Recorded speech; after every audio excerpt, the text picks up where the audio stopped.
Comme nous l'avons vu dans la précédente vidéo, George Ohm, physicien, en étudiant la pile électrique, dernière invention à la mode de M. Volta, a découvert un rapport direct entre la résistance d'un dipôle et la tension qui lui est appliquée. En étendant l'expérience aux tensions périodiques sinusoïdales, les constatations sont les mêmes, pour peu que l'on reste sur des récepteurs parfaits. Cependant, ça ne fonctionne plus avec des récepteurs normaux imparfaits, non purement résistifs, non purement capacitifs, non purement inductifs, mais un peu un mélange de tout ça. Non seulement on ne peut additionner les résistances, mais le calcul des puissances devient compliqué. Alors pourquoi et quelles sont les solutions ?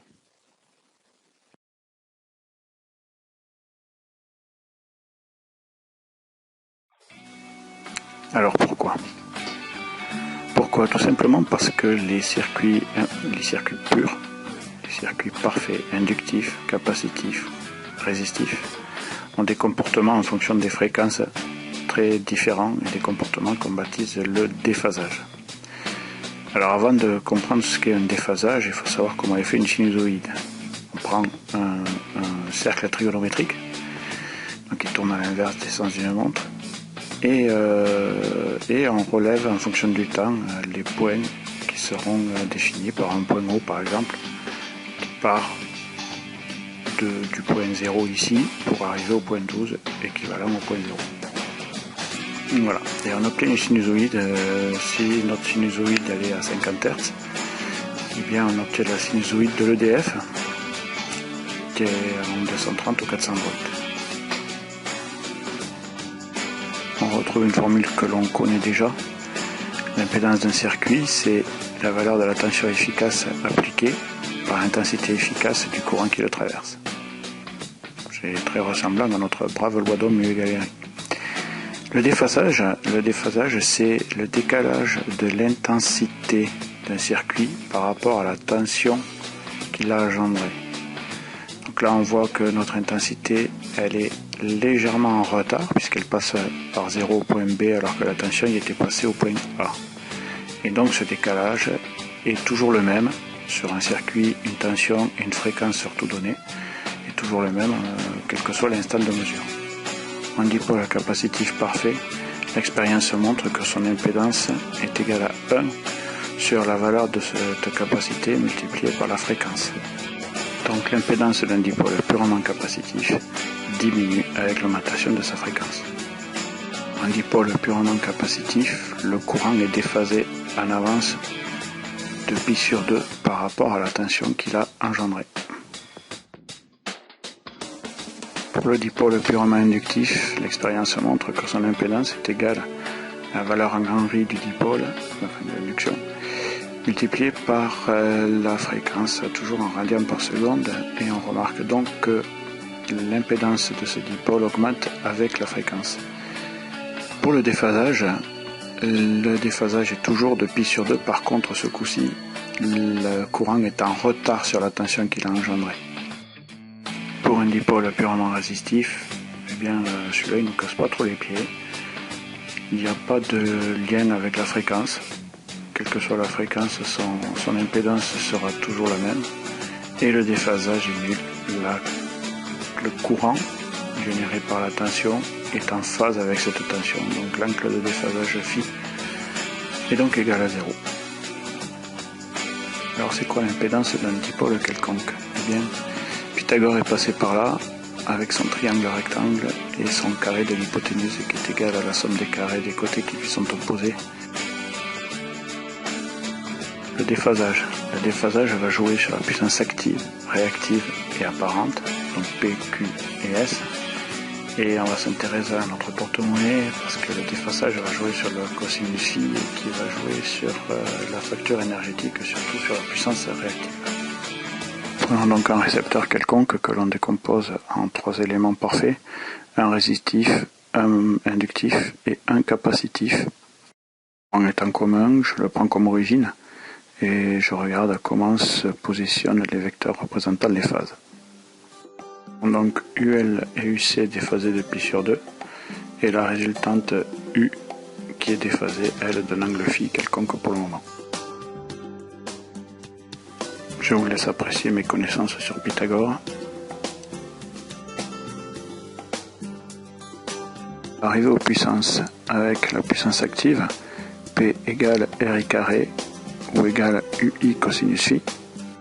La puissance active est celle qui est utile à tous les récepteurs, la seule d'ailleurs qui permet de travailler. Nous avons S qui est égal UI, donc qui est la puissance apparente qui ne tient pas compte des déphasages, c'est celle qui va être transportée sur les réseaux EDF et les réseaux RDF. Et Q, la puissance réactive, celle qui nous casse les pieds et qui énerve tous les fournisseurs d'énergie, qui est égale à UI sinus phi. Le récepteur utilise uniquement la puissance active. Donc si on a un angle phi qui est égal à 0, on a le cosinus phi qui va être égal à 1 et P égale UI va être égal à S.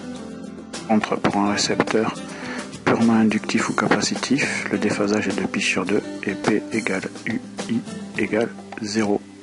P égale 0, mais S, lui, n'est pas nul. L'angle phi s'approche de pi sur 2 et plus la puissance apparente à transporter est énorme devant la puissance utile au récepteur.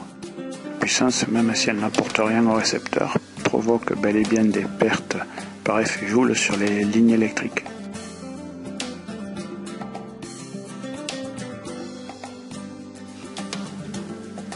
Alors, quelles sont les solutions pour éviter toutes ces pertes inutiles? Première idée, retourner à l'âge de pierre, supprimer tous les moteurs électriques, tous les trains, les ascenseurs, les ventilations, supprimer également tout éclairage avec transformateur ou ballast. Deuxième solution, opposer au courant déphasé de pi sur 2 de nos inductances, moteur et transformation, un courant opposé de moins pi sur 2 de capacité, d'où les batteries de condensateurs en amont de chaque usine et qui devrait être monté au plus près des récepteurs pour être le plus efficace possible.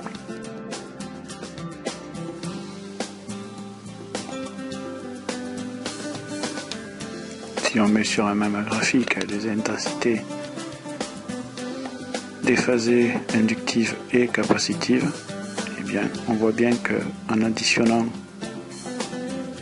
vectoriellement bien sûr les intensités inductives et capacitives, on va se retrouver avec un angle phi entre I et U qui va diminuer. Le déphasage lui diminue aussi. C'est d'ailleurs pour ça que notre I va diminuer.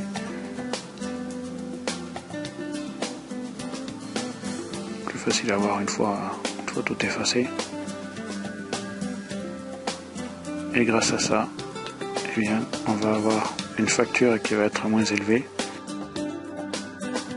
Notre puissance utile va être grande par rapport à S, puissance apparente, et à Q, puissance réactive.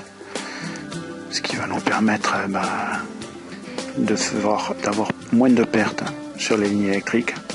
Bon, effectivement, nos oiseaux vont être un petit peu embêtés en hiver.